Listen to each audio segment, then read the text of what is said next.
ओम शांति। आज 18 जुलाई 2020 है और हम सभी ने बाबा के मधुर महावाक्य सुने होंगे। आज की मुरली का और अधिक स्पष्टीकरण देने के लिए हमारे साथ है आदरणीय आशा दीदी। ओम शांति दीदी। ओम शांति। आज बाबा ने कहा, मीठे बच्चे, तुम डबल अहिंसक रूहानी सेना हो। तुम्हें श्रीमत पर अपनी दैवी राजधानी स्थापन करनी है। बहुत अच्छा लगता है जब बाबा कहते हैं तुम रूहानी सेना हो। तो हमारी फाइट नई दुनिया लाने के लिए है। और बाबा कहते हैं कि रूहानी सेना को कितना नशा है। हमारा कैप्टन कौन है, हमारा कमांडर इन चीफ कौन है? शिव बाबा की सेना में। शिव बाबा की सेना में भर्ती होना ही बहुत बड़ी बात है, बहुत ऊंचे भाग्य की निशानी है। तो बाबा ने कहा कि तुम बच्चे रूहानी सेना में हो। और उसके साथ बाबा ने कहा कि तुम्हें श्रीमत पर अपनी दैवी राजधानी स्थापन करनी अरे है। कितना नशा है कि हमारी राजधानी कोई तैयार नहीं करता। हम अपनी राजधानी अपने तन मन धन से तैयार करते हैं। क्या नशा है। तो किसी की और की मदद नहीं, कोई हमारे उसमें नहीं आता, लेकिन हम बच्चे अपने पुरुषार्थ से अपने तन मन धन लगा करके श्रीमत के आधार से नई देवी राजधानी स्थापन कर रहे हैं। क्वेश्चन है कि तुम रूहानी सेवाधारी बच्चे सभी को किस बात की चेतावनी देते हो? तुम सभी को चेतावनी देते हो कि ये वही महाभारत लड़ाई का समय है। अब ये पुरानी दुनिया विनाश होनी है। बाप नई दुनिया की स्थापना करा रहे हैं। विनाश के बाद फिर जय जयकार होगी। तुम्हें आपस में मिलकर राय करनी चाहिए कि विनाश के पहले सबको बाप का परिचय कैसे मिले। ये बाबा कहते हैं कि बच्चे आपस में राय करें, मीटिंग करें, राय करें कि कैसे हम ये परिचय जन जन तक ले जा सकें। और उसमें जो बाबा ने बात कही है वो ये कि तुम्हें, बाबा ने कहा कि तुम चेतावनी देते हो सबको कि ये महाभारत का लड़ाई का समय है। महाभारत का। तो अगर हम गौर करें तो वर्तमान समय महाभारत काल है। जो उस समय धर्म ग्लानि के चिन्ह उपस्थित थे, वे सब चिन्ह हमें अभी दिखाई दे रहे हैं। धर्महीन राजनीति, सदाचारहीन व्यापार, प्रेम रहित प्रभुत्व, अंधश्रद्धा युक्त भक्ति, चरित्रहीन मानव, मानवता शून्य विज्ञान, ये सब चीज़ें हमें आज की डेट में दिखाई दे रही है। तो ये वही महाभारत काल है जब परमात्मा ने आकर के श्रीमद् भगवद गीता का ज्ञान दिया था। और वो ज्ञान देने के पश्चात एक और जो आसुरी संपदा है उसका नाश हुआ था और जो देवी संपदा है उसकी स्थापना हुई थी। तो ये वही काल है। बाबा कहते हैं आपस में राय करके ये संदेश सभी को देने का प्लान बनाओ।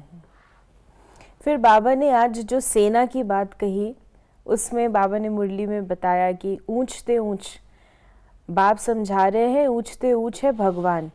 फिर उनको ऊंचते ऊंच कमांडर इन चीफ आदि भी कहो क्योंकि तुम सेना हो ना।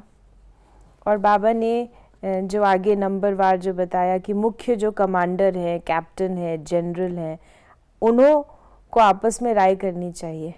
तो कमांडर, कैप्टन, जनरल, तो बाबा बच्चों के बारे में आज ये जो श्रीमत है वो कमांडर इन चीफ देता है। बाबा ने हमको ये श्रीमत दी है कि बच्चे तुमको सतो प्रधान दुनिया लानी है। कैसे लानी है वो भी बाबा ने पढ़ाया है हम बच्चों को। तो बाबा के जो बड़े बच्चे हैं, अनुभवी हैं, जिनको बाबा ने कहा कैप्टन, जनरल और लेफ्टिनेंट जनरल आदि, ये सब जो हैं बाबा के बड़े बच्चे हैं। तो इन सबको बाबा बड़े प्यार से देखते हैं और उन सबको मोटिवेट कर रहे हैं कि आपस में आप लोग राय करो कि कैसे ये कार्य किया जाए। और साथ में बाबा ने आज हम बच्चों के लिए कह रहे हैं बाबा कि बच्चों को समझाया है मैसेंजर, पैगंबर अथवा गुरु एक ही होता है, बाकी सब है भक्ति मार्ग के संगम युगी, सिर्फ तुम हो। बाबा ने कहा कि सदगुरु मैं ही हूँ और पैगंबर भी उस हिसाब से मैं ही हूँ। मैं कोई का पैगाम लाता नहीं हूँ, लेकिन मैं खुद ही पैगाम आकर के देता हूँ। और बाबा ने कहा कि तुम बच्चे ही ये हो, क्योंकि मास्टर्स, सदगुरु तो वो है, हम मास्टर्स हैं जो हम एक बाबा का पैगाम औरों को देते हैं। बाप समझाते हैं बच्चे, पतित दुनिया में एक भी पावन नहीं हो सकता और पावन दुनिया में फिर एक भी पतित नहीं हो सकता। एक प्रश्न है, जैसे आता है कि कई बार हम पवित्र और पावन कहते हैं, तो बाबा सन्यासियों को हमेशा पवित्र कहते हैं, पावन नहीं कहते। लेकिन ब्राह्मणों को बाबा कहते हैं कि तुम्हें पावन बनना है, Right. तुम ब्राह्मण पावन हो।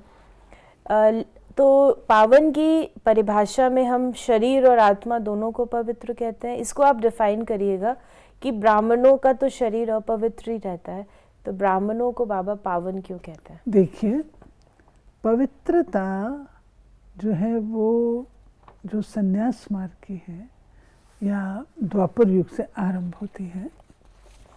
सन्यासियों का बहुत बड़ा रोल है, क्योंकि उन्होंने ब्रह्मचर्य व्रत का धारण करके भारत को थमाया पवित्रता के आधार से। परंतु बाबा आकर के केवल हमें पवित्र नहीं बनाते हैं। बाबा की महिमा है पतित पावन। पवित्र और पावन दोनों में अंतर है।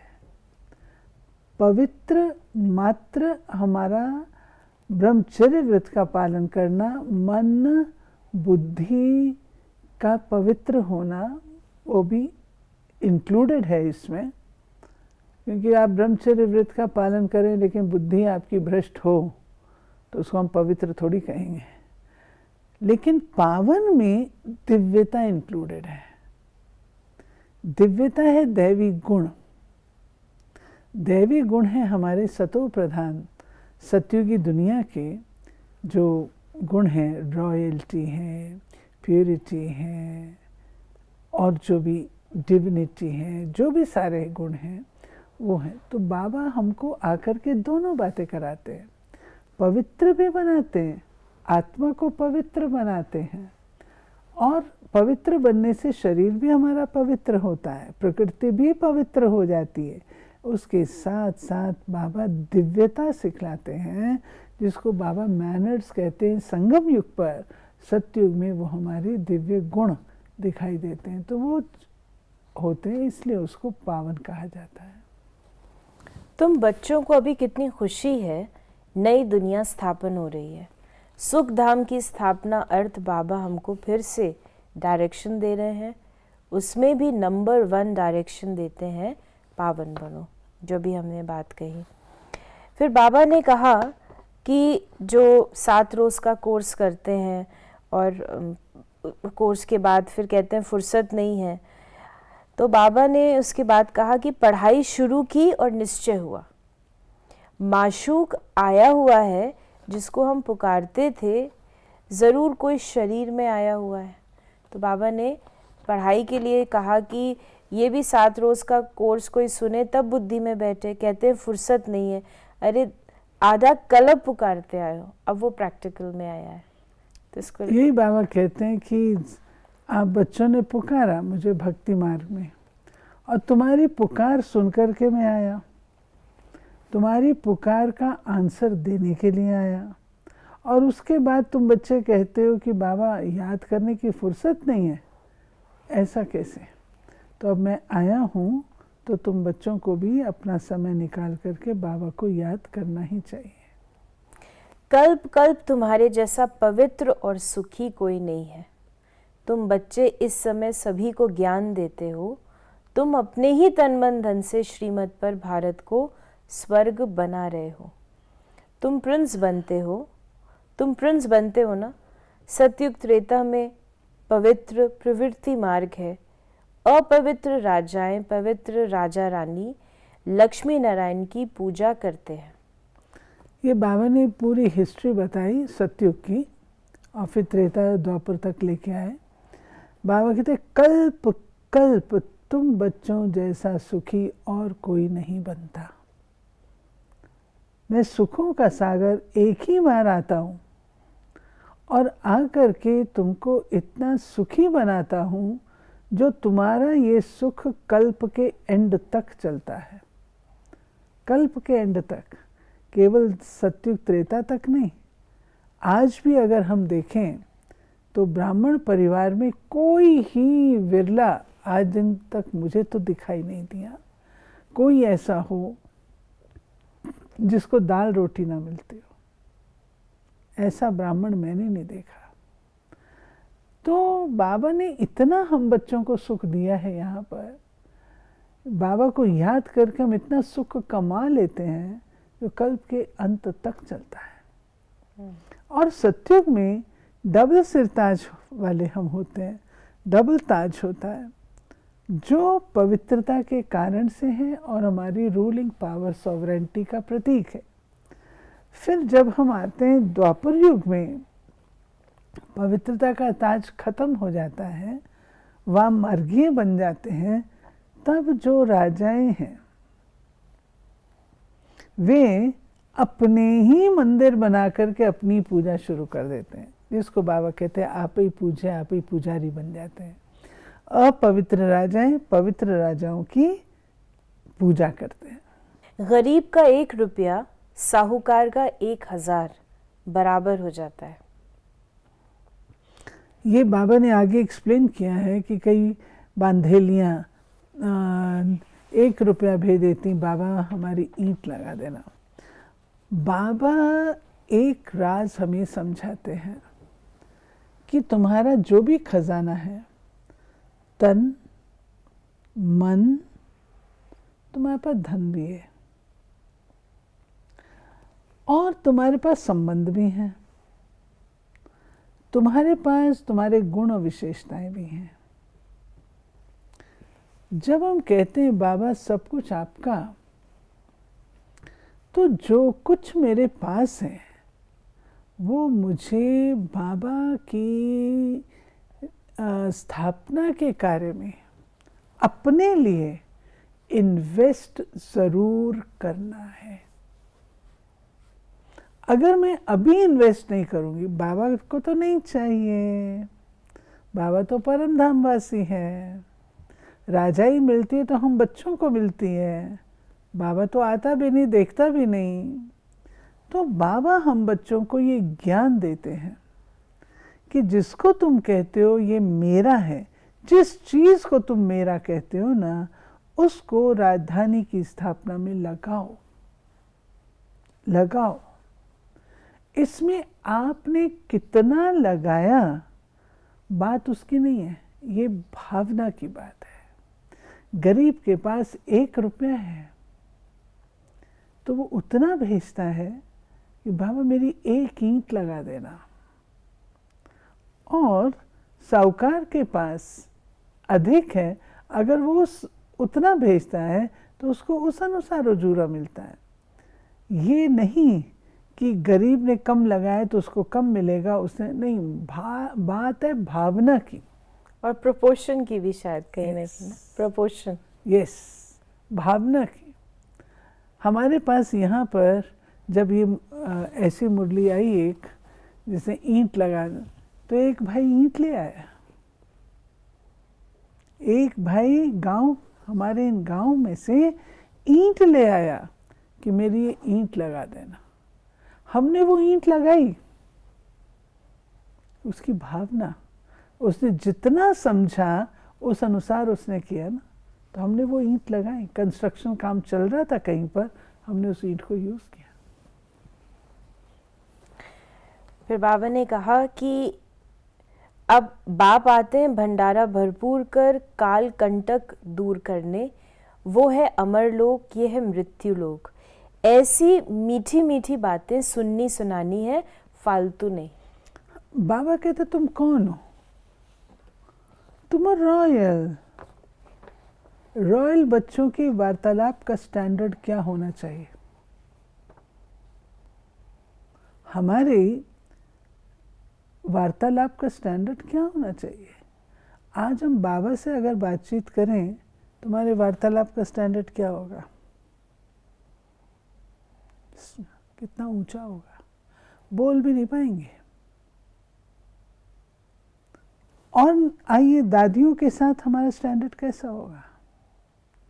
जब तक हमने अपनी बुद्धि में ये सेट नहीं किया है कि हम एक दूसरे को उस रिस्पेक्ट की निगाह से, उस रॉयल्टी की निगाह से जब तक हम एक दूसरे को नहीं देखते हैं, तो हमारा स्टैंडर्ड क्या होगा? इसलिए बाबा कहता है अच्छी अच्छी बातें करो, क्योंकि तुमको अच्छी दुनिया में जाना है, और ना केवल जाना है, उसके तुमने मालिक बनना है। तो फालतू की बातें, ऑर्डिनरी बातें, उसमें अपना समय क्यों गंवाते हो? आज का वरदान है, पुरुषार्थ के सूक्ष्म आलस्य का भी त्याग करने वाले ऑलराउंडर अलर्ट भव। पुरुषार्थ के सूक्ष्म आलस का भी त्याग करने वाले ऑल राउंडर अलर्ट भव। पुरुषार्थ की थकावट आलस्य की निशानी है। आलस्य वाले जल्दी थकते हैं, उमंग वाले अथक होते हैं। जो पुरुषार्थ में दिल शिकस्त होते हैं, उन्हें ही आलस्य आता है। वे सोचते हैं क्या करें, इतना ही हो सकता है, ज़्यादा नहीं हो सकता, हिम्मत नहीं है, चल तो रहे हैं, कर तो रहे हैं। अब इस सूक्ष्म आलस्य का भी नाम निशान न रहे, इसके लिए सदा अलर्ट, एवर रेडी और ऑलराउंडर बनो। आलस्य के लिए युक्ति बताई है। कल अलबेलापन था, आज आलस्य है। आलस्य हमारा दुश्मन है। ये आराम देता है, ये मीठी छुरी की तरह काम करता है। जब तक हम इसको उस निगाह से नहीं देखेंगे कि हमारा शत्रु है, ये तो हमारे ऊपर हावी हो जाएगा। प्लान खूब बनाएंगे, ये करेंगे, ये करेंगे, ये करेंगे, लेकिन एक कदम उठाने की हिम्मत नहीं होगी, और फिर दिल शिकस्त भी हो जाएंगे, मेरे से होता नहीं। लेकिन आप अलर्ट हैं, ऑलराउंड हैं। चलो एक घड़ी के लिए मैं किसी संस्कार को जीतना चाहती हूँ, मैं नहीं जीत पा रही, आलस्य छा जाता है, नहीं होता, छोड़ो। चलो वो नहीं होता, कुछ और तो होता है आपसे। जो आपसे होता है वो आप करो। हो सकता है उसके पुण्य से, उसकी दुआओं से वो संस्कार भी ठीक हो जाए। तब बाबा कहता है अलर्ट रहो, अटेंटिव रहो। आलस्य के जो झूठा आराम देने वाला है, उसके चक्कर में नहीं हो। आज का स्लोगन है, समय के महत्व को सामने रख सर्व प्राप्तियों का खाता फुल जमा करो। राइट। अब समय कितना वैल्यूबल है, एक एक घड़ी कितनी वैल्यूबल है। और अभी हम सारी प्राप्तियां कर सकते हैं। सतयुग में तो इसका अनुभव भी नहीं होगा, कलयुग में भी नहीं था। केवल संगम है जब हमारे पास ये अनुभव है, और कर सकते हैं, प्राप्ति संपन्न बन सकते हैं। इच्छा मात्रम अविद्या की स्थिति को यहाँ प्राप्त कर सकते हैं, सतयुग में थोड़ी होगा। इसलिए बाबा कहता है समय के महत्व को जानो। तो ये थे बाबा के आज के मधुर महावाक्यों का और अधिक स्पष्टीकरण। यदि आपके मन में भी कोई प्रश्न है तो आप अपने प्रश्नों को हम तक अवश्य पहुंचाएं। ओम शांति।